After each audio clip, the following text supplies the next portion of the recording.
Welcome to the Scent of Beauty. My name is Susan, and today we're going to talk about the courier. I was thinking this week about something I've observed going to work. There is a courier service that gets on the same ramp every morning. It's about 7 vans that that stay in the same lane, and they're couriers and they're carrying packages, and they're heading in the same location, same region. And that I thought about that because in the Scent of Beauty, we've been talking a lot about external scents. We talked about the reactions that we have from, external stimuli. But today I want to talk about the gifts that we give that stems from internal to external, and the chemical reaction and the impact it has on our psyche. How often do we talk about hormones after puberty? That's what we relate it to. The age of, for girls, I think it's between 7 and 13, and for boys, it's 9 to 15.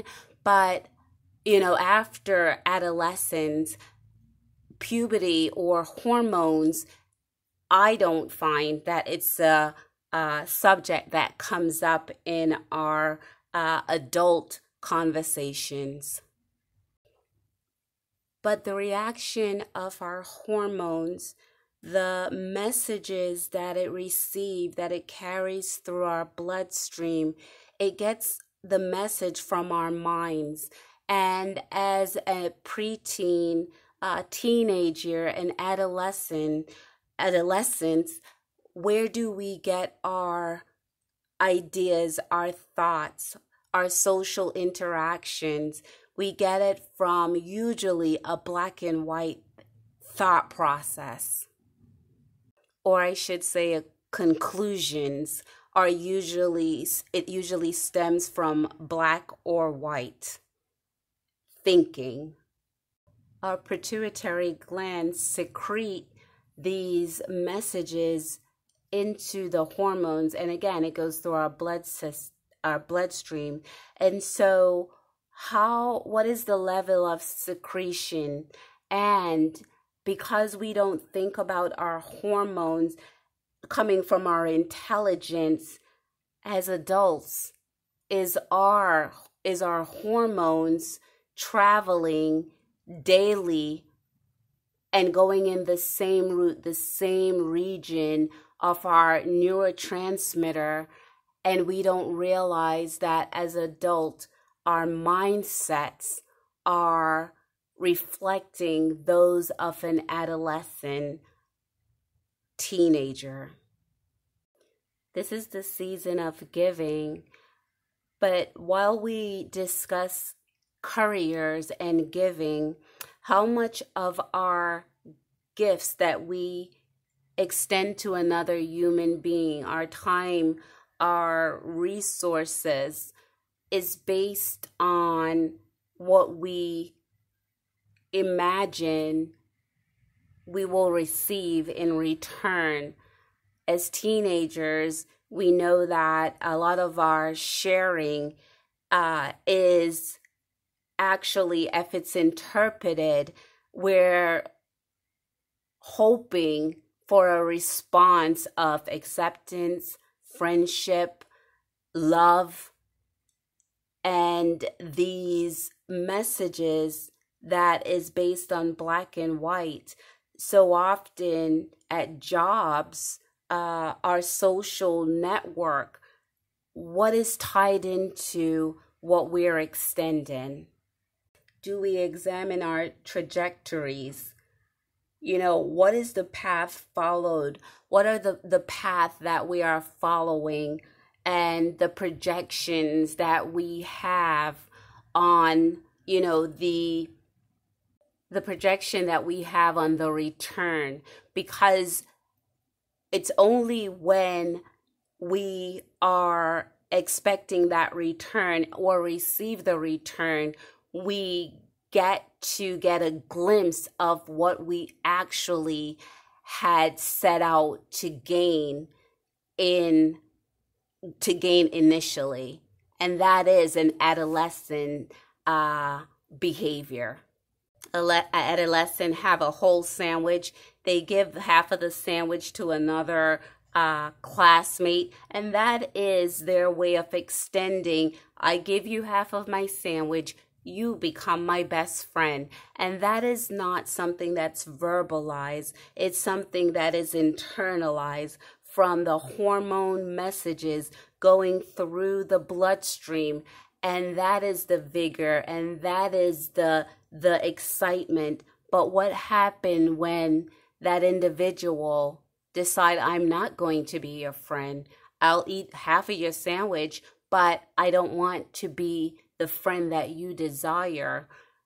What is the level of consciousness that we gain from that? What is the message that we receive consciously? The initial wooing, the initial giddiness, the initial, impulse, the initial, lightheartedness, the thoughtlessness, the initial thrill, the initial enchantment. Consequentially, we find that there is sorrow, pain, crush. We feel the rejection, the heartbreak, the humiliation, feeling victimized, offended.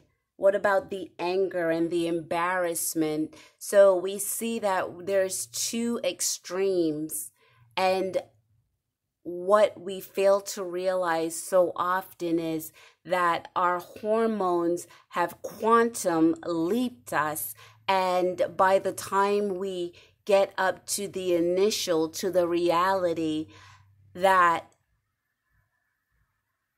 with the exchanges that we're having with an individual, we find that what we thought would, bring us love, we found ourselves in a limerance state. Dorothy Tenoff is a psychologist that wrote a book, I think it was 1979, and she wrote a book called Love and Limerance. And limerance is the state of being infatuated, obsessed with another person, and it's typically experienced in an involuntary, right? It's involuntary, and it's a strong, very strong desire for a reciprocal relationship. It's drenched in fairy tale wishful thinking. And it's important as adults for us to think about, these formative years as teenagers and how it's impacting our relationships with ourselves today. Because if I don't know my hormones and what is secreting into my bloodstream, and my hormones have taken a quantum leap, and by the time I catch up with it, this disappointment in another human being, the disappointment that we find within ourselves, all because we haven't gotten in touch with our initial scent of beauty. We have been captivated by our hormones, reproductions of biases. What is it that I'm attracted to? What is the bias that I have in regards to another individual? Because if I could locate my bias, I could guarantee you, if we locate our bias, we locate the secretion of our hormones, because our hormones are generated by our biases. We set our hormones on an advanced directive, not consciously realizing we don't have the ability to influence another human being. not in the way that we internally idealize them. Like the string of couriers that I mentioned initially, they wear the same suit, they have the identical vans, they have identical routes.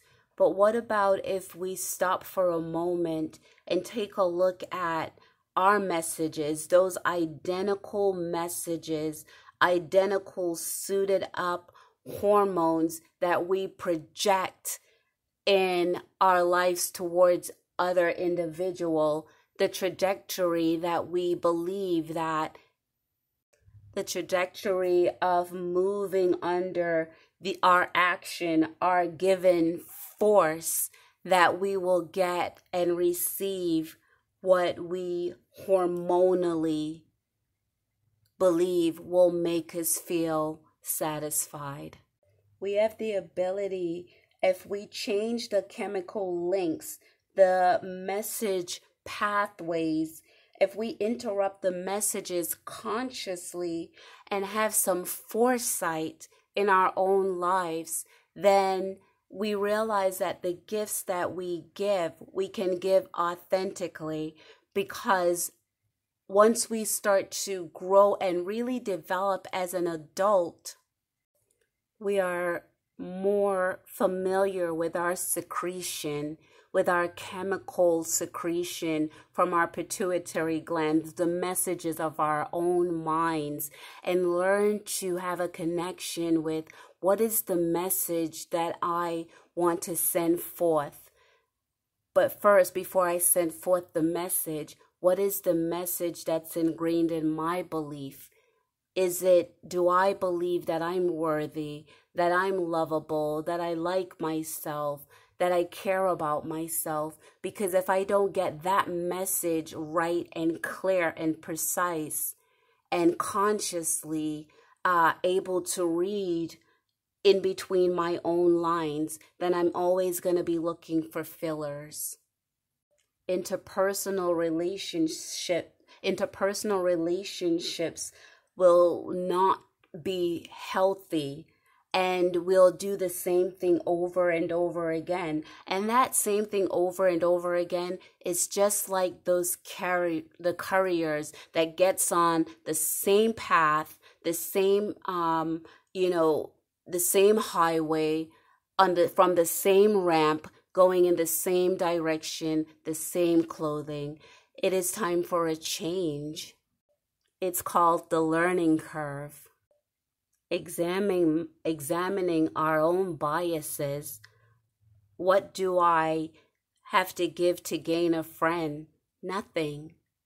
What do I have to give to gain love? Nothing. What do I have to give in order to be accepted? Nothing. What do I have to give in order to have a sense of belonging? Nothing. Because our scent of beauty, our pheromone is so unique that if we get to smell our own aroma, and if we get to know who we are individually, we don't have to keep sending out maydays to other human beings. They will actually, if we allow our pheromone to be released, they will come. Thank you.